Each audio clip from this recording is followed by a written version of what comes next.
Il est en train de déstabiliser les provinces.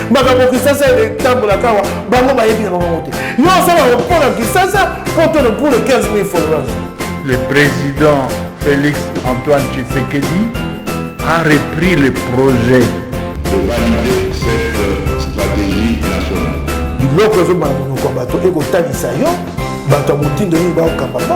C'est la première fois que vous avez la vidéo na biso abonnez-vous.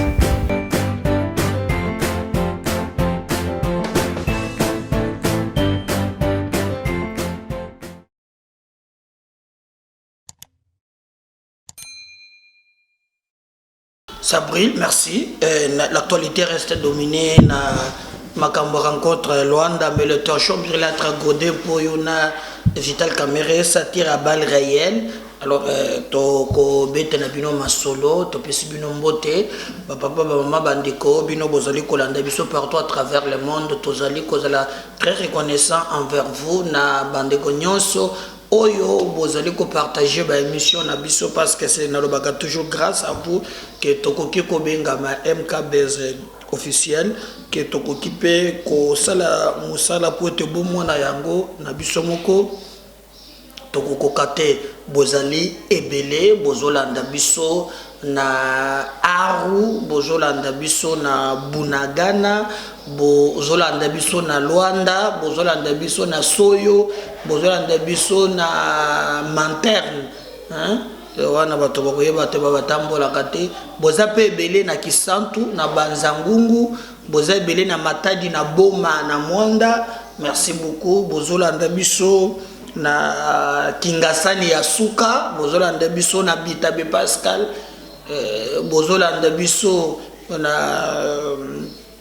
Bandal Molar bozali ebele na Kitambo magasin bozolanda biso na Ndundo Buteji bozolanda biso na Basaba Sodia Basaba Sodia bozolanda biso partout à travers les 5 continents. Laissez-moi vous dire merci. Merci pour la fidélité, merci pour l'attachement, merci pour la nuance. Trobeta du solo, ça brille entre Godin Poi et Vital Caméré. Je crois que tu as le binomoi extrait à vidéo. Oyo Godin Poi, na mission Nabiso Alobaki, lors Yamate Yanaye, Alobaki, que Yé, Azo Monake, Baoyo Babimi, même s'ils ont corrompu le juge et le reste, Dieu les attend là-bas. On ne peut pas corrompre tout le monde et nous devons prier pour que le président de la République ait un collaborateur, mais un collaborateur il y a bien. Alors dans cette vidéo, na monité place moko Godin Poi Atangi Kombo ya Vital Caméré. J'ai pas vu na monité. Mais du coup, na moni ba lieutenant ya Vital Babimi. Moko est allé plus loin dire même que non, Godin Poi, azota bilamba ba multicolore, et ça ba homosexuel. Bon. Ngara kote na Godin Poi te po bike Godin Poi na Gentini baza moto moko ki je sais kokufa. Mais na maloba oyo quand même oya lobby sans que kotanga moto. Devrions-nous être fiers dans un pays oyo baloba ka partout un scandale géologique. Un pays oyo kitaeza partout. Na population extrêmement pauvre. Et que cet argent est partagé par soi-disant des politiciens sans fond ni loi.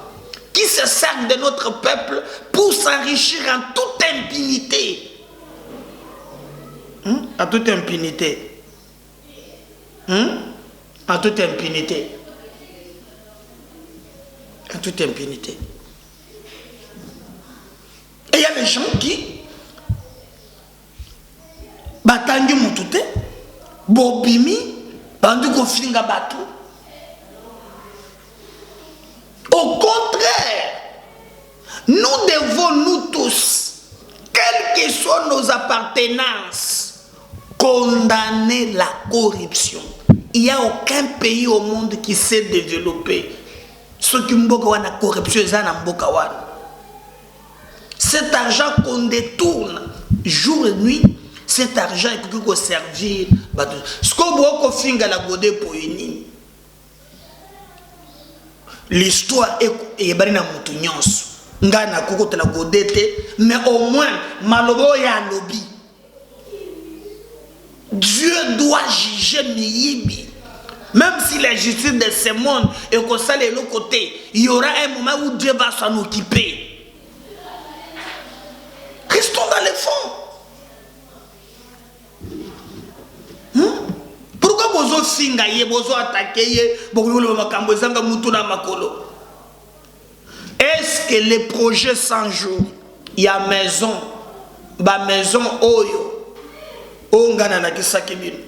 je vais d'ailleurs demander, parce que Godé pour y kendaka mbujumai te, ngambo na kendaka na mbujumai, ngai na kuzongi suba image wana lelo, oya ba maison préfabriquée, bon mona yango, skombongo wane kei wapi, pour être comme makambu ya kofinga kabatu. Est-ce que Godé pour ndenga zawana à cause de la homosexuel? Ah, aza musali na nzambe mabine na yakataka kitoko ndenge wana so beti tali siliboso mutu nyonso oya kobondisa moyibi na mboka oyo il peut compter sur moi. Mutu nyonso koyiba mbongo yaba ngai na telema na likambo oyo na loba na Félix tango ebanda muntu meme yakana yo oya koya pono ko travailler pona ba congolais te me koyiba mbongo ya ba congolais ngai na kobundisa ye quelle que soit forme na ye. Tu peux accepter que tous en mboka moko 15 personnes baboto na biso mboka surtout talaka bango bayebani bango bazala ba relation bazala bato ko finga ka bato. Godé boy pour une fois weza makamuna na ngobila te poa il y a des choses à dire mais dans les kamboy je vais te soutenir lokola kaka lobi pona mbongo na biso baye bazo finga kabatu. Donnez-nous vos biso formule comment on a quitté de 26 500 000 à 57 millions.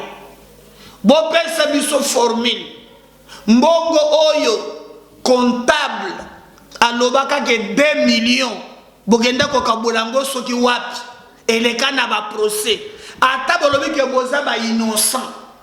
Au lieu d'insulter les gens, répondez na mituna.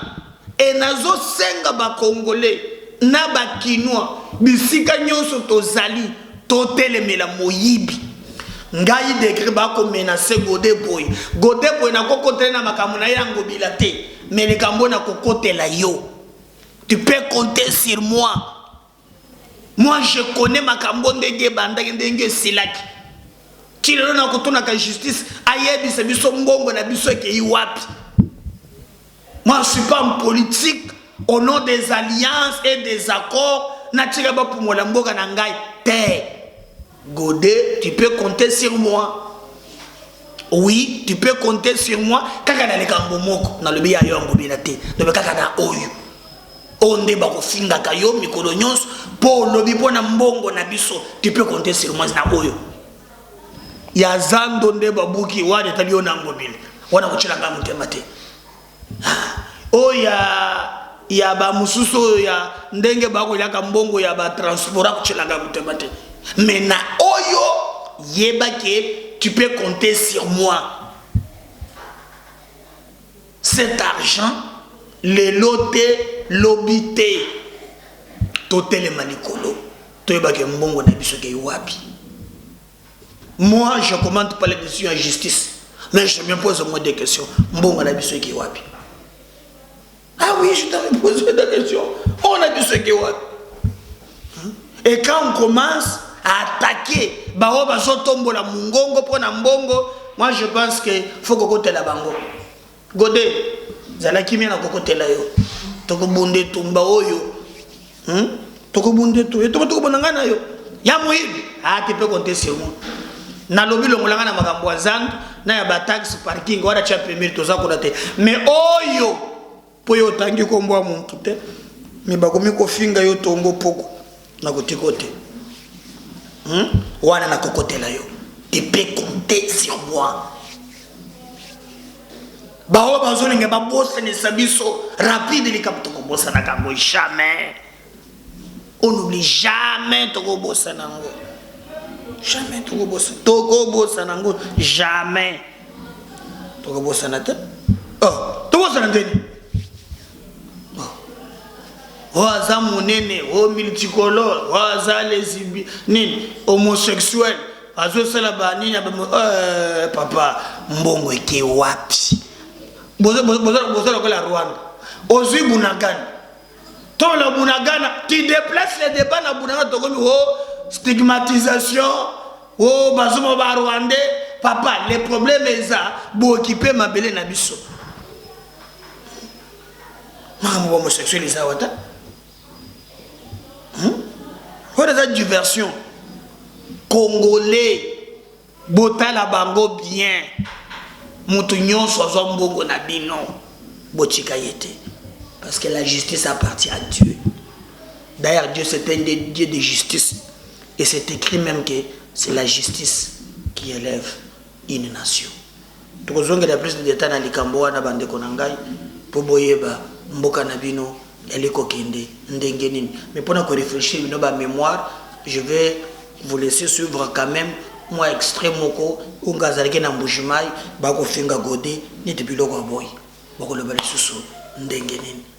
On suit cette image oyo ngamoko na zaki na terrain.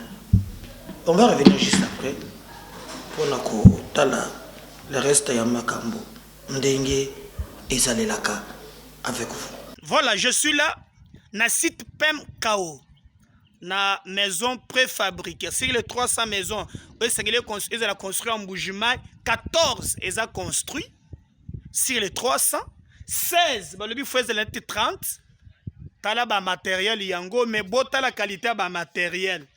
Tala nde biloko yango na maboko na ngamboko na zolongo la yango ezo katana. Je me pose la question, dire ya bandako ekozala ndenge nini. Mususu yango 14. Voilà. Binomoko bozo mona alors botala comment ba politiciens congolais baza mutema mabe. Après il y a des gens qui passent à la télé nazana ba information nazo kende nangambo bomona et chose grave lui a gagné des marchés ya ba millions na kutinde komboko bazo bandiko futa ye 150 000 et kiti et commis 70 000. Mais alors, il y a même des policiers, je crois, bozo yoka policier, na ko filmer te mais azolo bakaka. Bozo kandenga zolela. Voilà bango ba gagner marché comme des policiers ba memangambu. Botala bandako yango wana. Hein? Mususu yango je m'approche. Botala bino moko bandeko na ngai tozo kende wapi na mboko yo Congo. Mboko yo Congo tozo kende wapi. Voilà. Je suis là. Nazo filmer nga moko. Voilà, je suis là. Ba maison préfabriquée na bino yango yo. Voilà. Voilà, je crois bozo mona sur terrain Médard Kankolongo. Mes enquêtes continuent. Je vais maintenant à la Kisabato. Pour nous avoir débat de Kinshasa wana. Je suis même moi-même en Mbujimai. Site PEM KO et Sika et Tsengelaki Batia Bamituka préfabriqué. Merci en direct de Mbujimai. Bozomona Bandako Yango wana. Moko moko isolé connaît ali 1 2 3 4 5. Bomonia oza combien 1 2, 3, 4, 5, 6, 7, 8, 9, 10, 11, 12, 13, 14. Retenez que le matériel pèse 16. Oyo ezali en place. Voilà, sur les 300, Nazawana, 14 maisons. 14 maisons, les maisons... Voilà, je crois que Wana Bolandi, Binomoko, bon, vous allez continuer à faire mais vérité en Gohan. Bon, ça va réponse dans les Cambouan. Alors, vous savez très bien que Bitombezeli peut continuer sur le terrain, malgré l'accord il y a Luanda, lobby Christophe Lutundula, na Patrick Mouyaya, Meki, qui expliquer Nini Zole sur le terrain, comme Magamani Basola qui na Luanda, mais awa makambo changé. Makambo komi o Kagame a komi ko funda Uganda. James Kabarebe tango bakutani na Luanda, il a dit clairement na RDC alobi o bino bozo attaquer kaka biso, bozo finga kaka biso, bozo beza kaka biso, mais mutu azo attaquer bino ezali Uganda.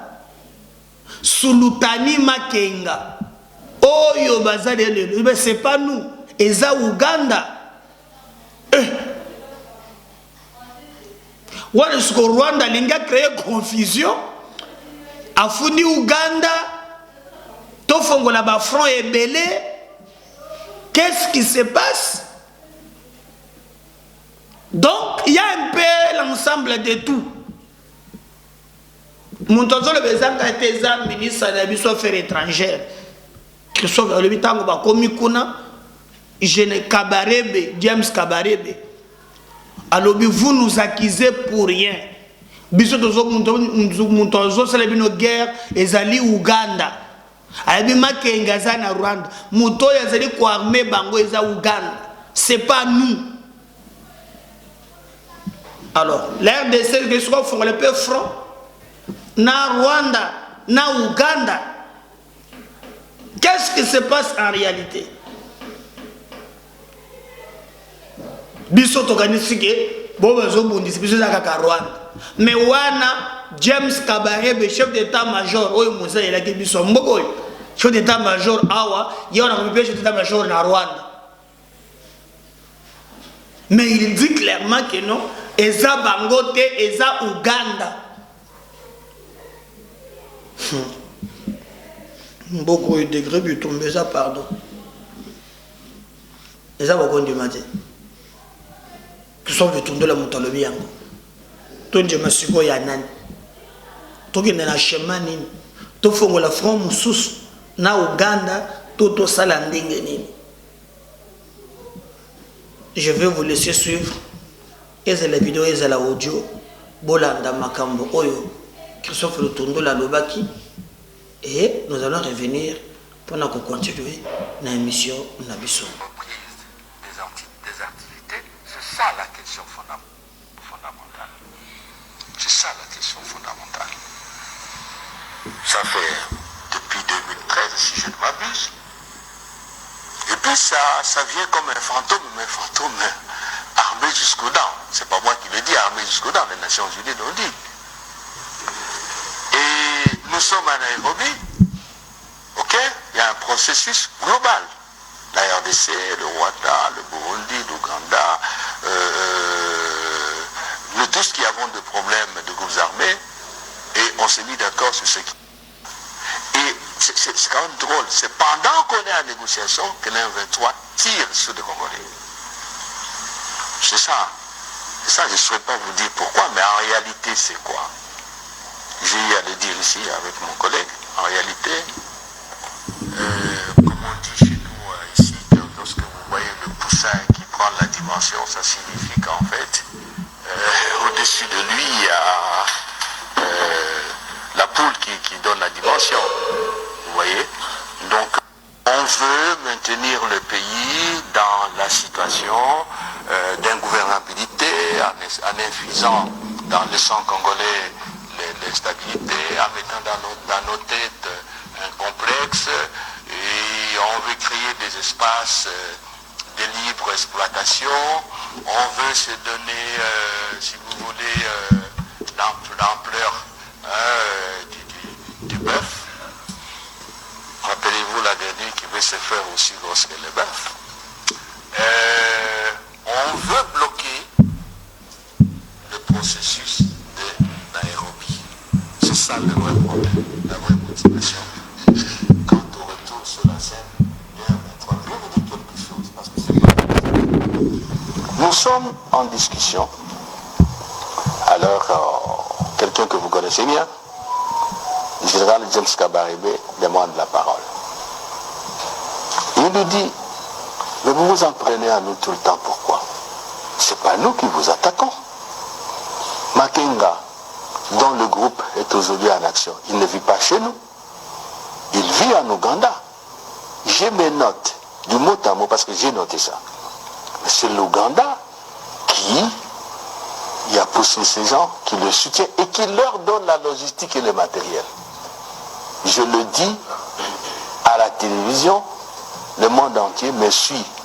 Il y a des PV, il y a des échos sonores. Nous tous, on était un peu, pas surpris, mais on se regardait un peu, on dit, mais c'est quoi ça? Mais le problème, c'est pas de l'argent comptant. Parce qu'ils n'ont pas le courage, en tout cas, ils ne le disent pas en face des Ougandais, pour que les Ougandais aussi repliquent. Nous étions à Nairobi il n'y a pas longtemps, tout le monde était là. Comment on va nous dire ça en dehors de Rwanda? De toute façon, on a pris bonne note et nous réfléchissons à tout ça, à tous les éléments que nous avons. Voilà la question du retour d'un 23. Donc il y a un complexe de raisons, mais qui toutes convergent vers une seule finalité: nous affaiblir, ne pas nous donner le temps de nous organiser, ne pas nous donner le temps d'organiser notre système de défense, continuer à nous exploiter, et alors on prend sa coupe de champagne en riant de nous, quoi. C'est cela, il faut qu'on comprenne. Alors, est-ce que le Rwanda a accepté? Mais attendez là. Mais un État qui dirait ça, qui ferait cela, mais on s'en moque.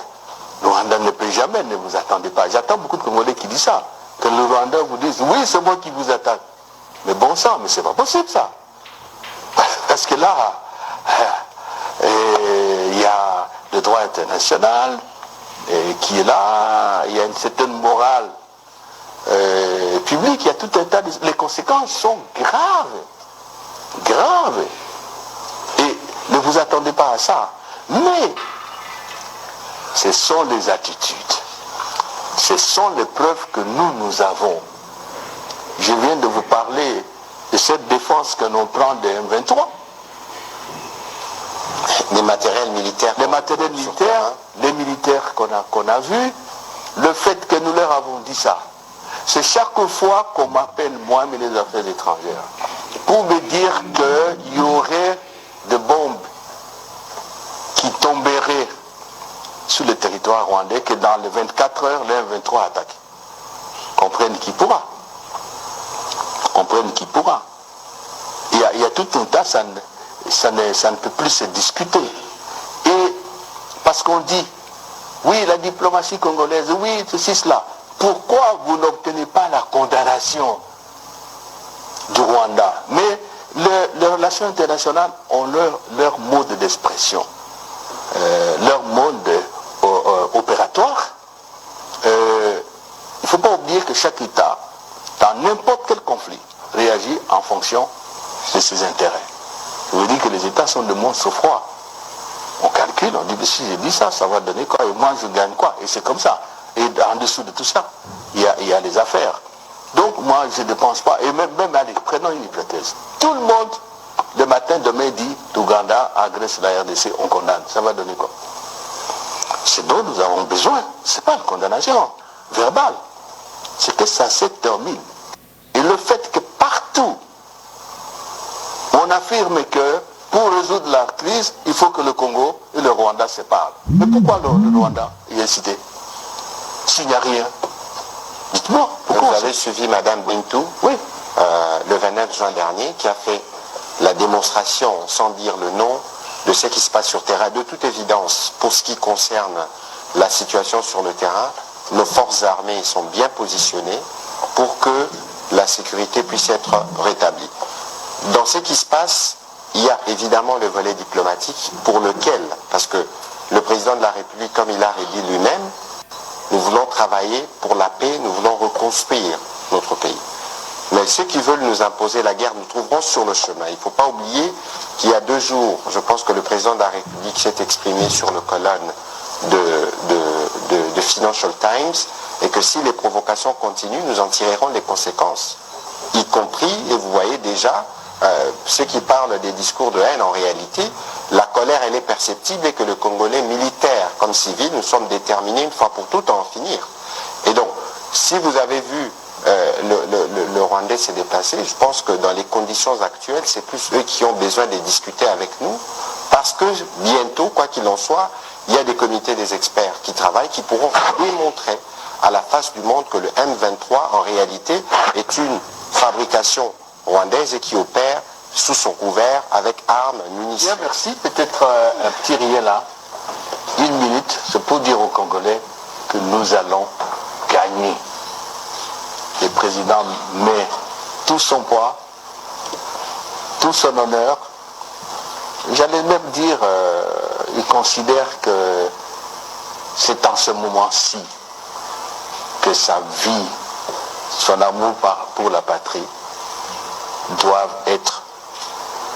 Or, la vie d'un chef d'État, elle est forte quand le chef d'État s'engage dans la cause nationale. Restons ensemble. Je peux vous dire, au nom du chef de l'État, qu'il est sensible à ce patriotisme fort qui s'affirme chaque jour.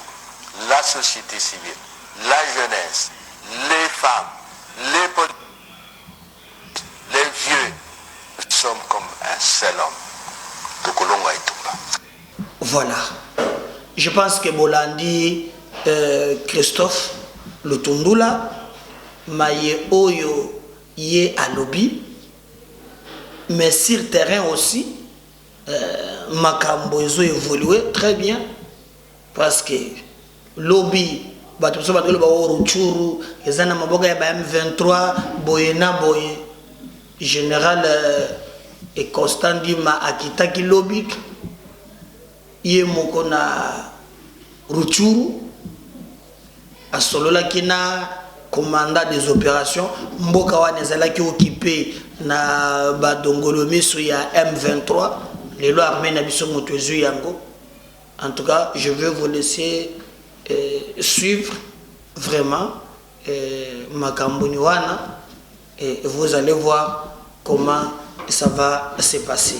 Alors, on sait aussi Constant Dima, où il a remonté moral ya troupe, a yebisi bango ke toko beta Rwanda lokola mwana muke, ba exploit ya armée na biso eza lisusu ya koluka te de gauche à droite.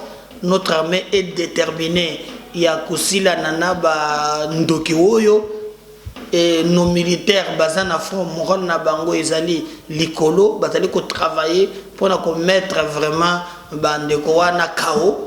Et sans ce moment-là, baza na besoin d'accompagnement, ya ba Congolais nyonso. Okomona ke ba fandi bazo beta moi li solo, bazo solo là, et nous pensons que c'est cela que biso en tant que peuple de s'engager tout accompagner bango pour être armée na biso et gagner Bitumba. On suit, on revient juste après pour continuer la mission na biso mokolo ya lelo. A effectué mercredi une visite des troupes engagées dans les opérations contre les terroristes du M23 appuyés par les militaires rwandais en territoire de Rutshuru. L'objectif était de faire les réarmements moral des troupes et officiers engagés au front contre l'armée rwandaise déguisée en M23. Les détails dans cet élément signé Patrick Sialoa. Le gouverneur militaire, le lieutenant-général Ndima Kangba Constant, a effectué mercredi 6 juin 2022 un déplacement en territoire de Rutshuru. Sur place, il a eu des échanges avec le général-major Peter Chirimwami, commandant secteur opérationnel Soukoula 2. Au menu, le patriotisme et le réarmement moral des troupes et des officiers engagés au front contre l'armée rwandaise déguisés en M23.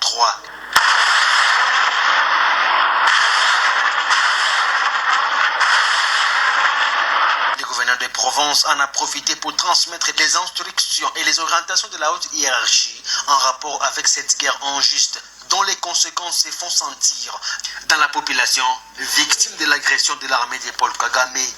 Il a surtout insisté sur la protection de la population avant de demander aux commandants d'unité d'avoir en main leurs hommes, de galvaniser leur morale et d'accomplir avec détermination la mission de la défense de l'intégrité territoriale. Dans ce déplacement, le gouverneur militaire était accompagné de ses conseillers principaux en charge des opérations et de la communication.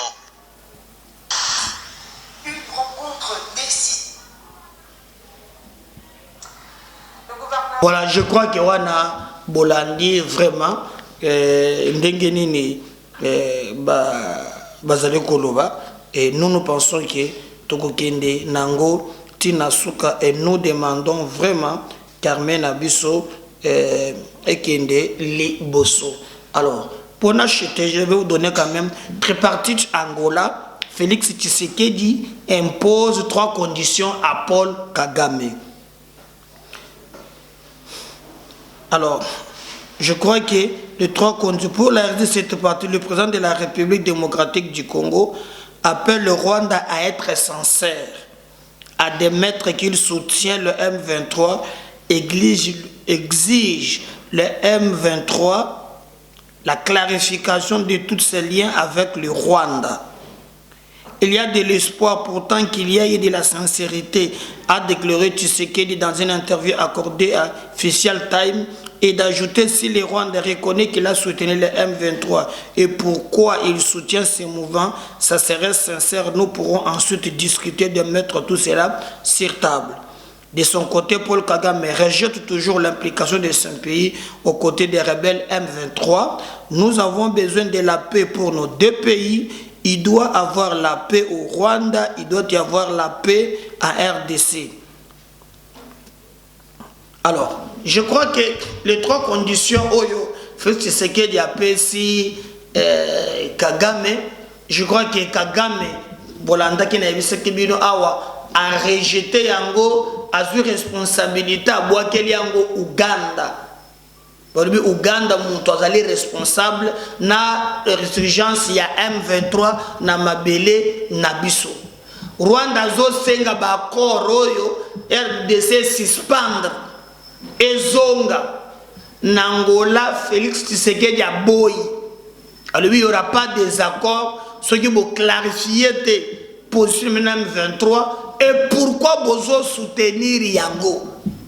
On peut parler maintenant makambo ya d'accord. Sinon le reste baza prêté yako relancer Yango. Donc on attend le 14, mais sur terrain rien n'a évolué parce que la guerre continue. D'ailleurs les M23 balobi na communiqué nango balobi makambo nyonso eleki na Luanda et Talibangote ata mokote. Alors nous nous posons maintenant la question, pourquoi on a fait des routes Kagame Andimbelo bakeno M23 ko se retirer mbala moko na ba biloko nyonso wana ezali vraiment inadmissible, mais nous en tant que peuple c'est le moment de nous lever, de dire que nous devons reprendre notre souveraineté. Merci. Continuez à partager les liens, continuez à liker, continuez à vous abonner. Votre deuxième numéro, et à tout à l'heure. Merci. Bye.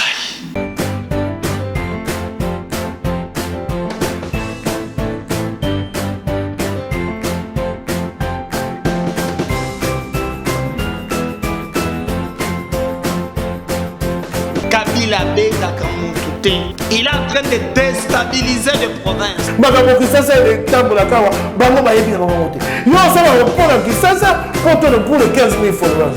Le président Félix Antoine Tshisekedi a repris le projet de valider cette stratégie nationale.